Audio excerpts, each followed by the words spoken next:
What's going on, YouTube? Social media world. Um, this BitConnect thing is crazy. I guess it's crazy because cryptocurrency is a crazy space. So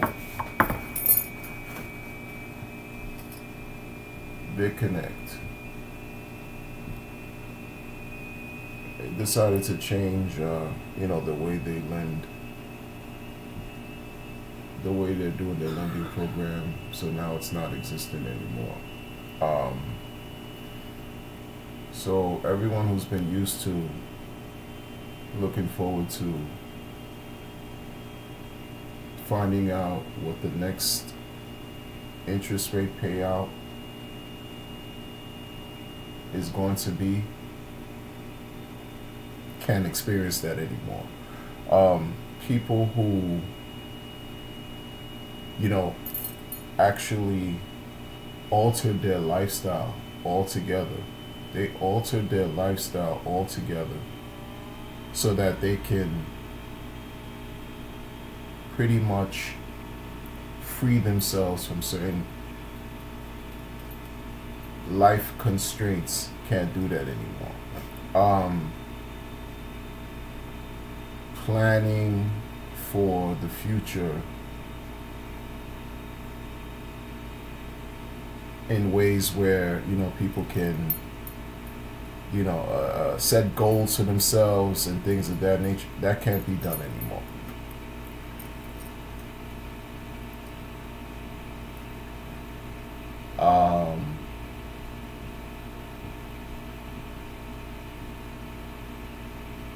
Even YouTubers are affected because there are people who are pretty deep invested. And what I mean by deeply invested, they were heavily invested. Are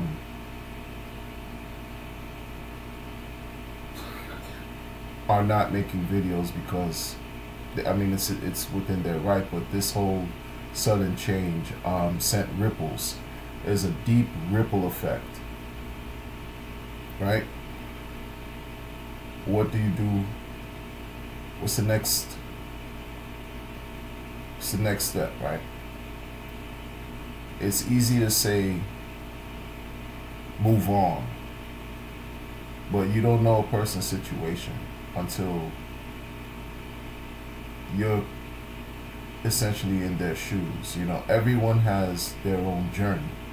It's not just easy for certain people to move on, to pick up the pieces from where they left off and carry on. It's almost like everyone has their own ways of dealing things that are different. People can pick up the pieces and go. Other people have to process information. For others, it's just different. So this cryptocurrency space thing is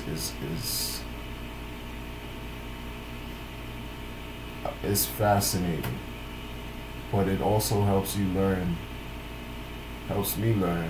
that you have to have different means of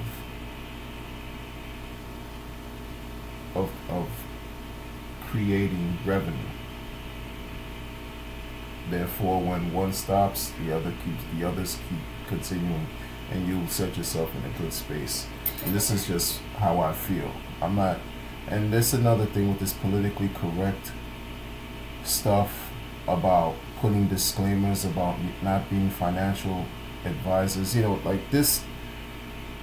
If you want to be free, you're not in a space to be free. YouTube is not going to allow you to be free. When you talk about freedom, you still have to watch what you're saying in certain ways. When you're trying to promote certain things to help people, there are consequences that come with that. So therefore, how free can you really be? If you're preaching freedom, but you're dependent on certain elements that have to carry you through. How free are you really? Because if those elements cease, if those elements that I'm talking about, if those multiple streams stop right now, how are you going to continue? Especially when you have groups of people who are depending on you. Folks talk about these things about freedom and how decentralized cryptocurrency is, but you're still working under the confines of centralization. We still have, you're still working under the confines of rules and regulations. How are you going to skirt the system? It's going to bite you in the behind like it did right here indirectly. And then folks have to really, you got to look at things from different perspectives, because BitConnect issued out a roadmap for 2018. And in the roadmap, from what I remember, they mentioned how I want to say in May, they want to create a decentralized fiat exchange for May of 2018. And in July, they want to introduce investment opportunities. So think about how there's certain ideas right now as we speak that are being thrown out there. Hold your coins, because you don't know what's going to happen within the next 5 or 6 months. And when you look back at the roadmap, it'll tell you, well, 6 months from today, there was something in the roadmap that talked about, and I think it was in July, for the month of July, that talked about BitConnect issuing new investment opportunities. So there could be something down the pike that's coming for those who are still interested in the platform. Things happen for a reason.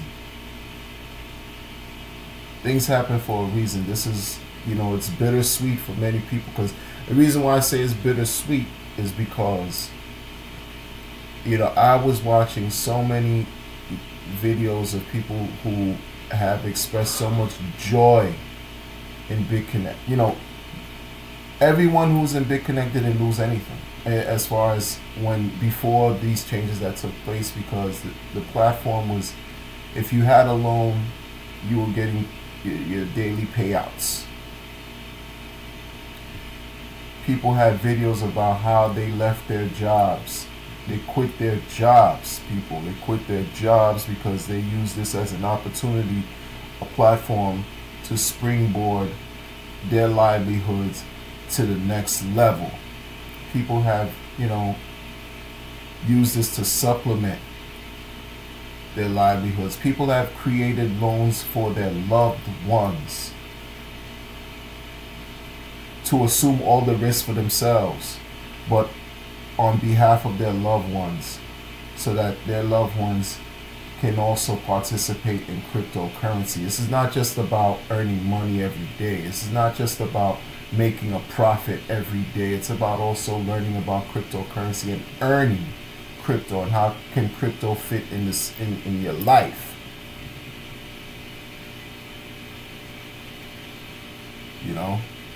But it's very bittersweet when you have a platform like this that was heavily criticized by its own people. People who were promoting, who were within the platform using BitConnect, were essentially downplaying BitConnect, talking negative about BitConnect, talking about how slow it is, etc. It's a scam, it's a Ponzi, but they also had their own funds invested in the platform. Were sour, were bitter, for whatever reason. And then they ended up doing other things like getting into other lending platforms that ended up scamming before BitConnect decided to change. Before BitConnect decided to issue the changes that's going through right now. You can't just go by what people tell you. You can't follow what a person, you have to make your own decision. And the sad thing is, people are going to continue to follow the model, to follow what other individuals say, and basically copy their moves word for word. If a person says, look, jump ship, they're going to jump ship. If they say, no, get into this, they're going to get into this. That's just how people are. It's just how people are. It's not going to be any different. And the messed up thing about this whole thing is the person who's marketing and promoting this will be the target, will become a target of ridicule. A target will be attacked. Either, because I've seen it already happen. The comments become an open forum to disrespect individuals who didn't force you to even get into these platforms. Now the other lending platforms, for example, could be realizing, or people are jumping from BitConnect to go into these other lending platforms so that they can, I guess, salvage whatever they might have lost in BitConnect, or to also continue this lending philosophy and who knows how long that's going to last. Who knows how long Devor and all these other coins are going to, who knows? But those who have been with BitConnect, and just the cryptocurrency space is not something to really take lightly at all. It's not something to take lightly at all. And when the chips fall, like when times are hard, you really see who people are for what they are. You really see people, you really see the true colors and the true nature of people when times are hard, especially when it comes to issues of financial issues, financial loss. It can become unbearable. People change. Money does something to people. I'm not exclusive of anything I'm saying here. I'm just not. I'm just venting, in a way, using this as a opportunity to vent. It is what it is, like they say. We shall remain. We should see what unfolds in the next few months. I'm hearing these. I'm a spectator, so I like to be. Cryptocurrency is something that's just fascinating. That's why a lot of people don't understand it, and I see why they don't understand it. I see, because it challenges the status quo. But you have to look at it in a good way. You have to look at it in a way where it fits a model that can benefit, I guess, all. But that's a whole nother conversation.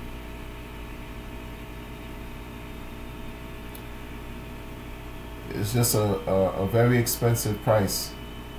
If you want freedom, you have to pay. It's very, very expensive. Very, very expensive to be free.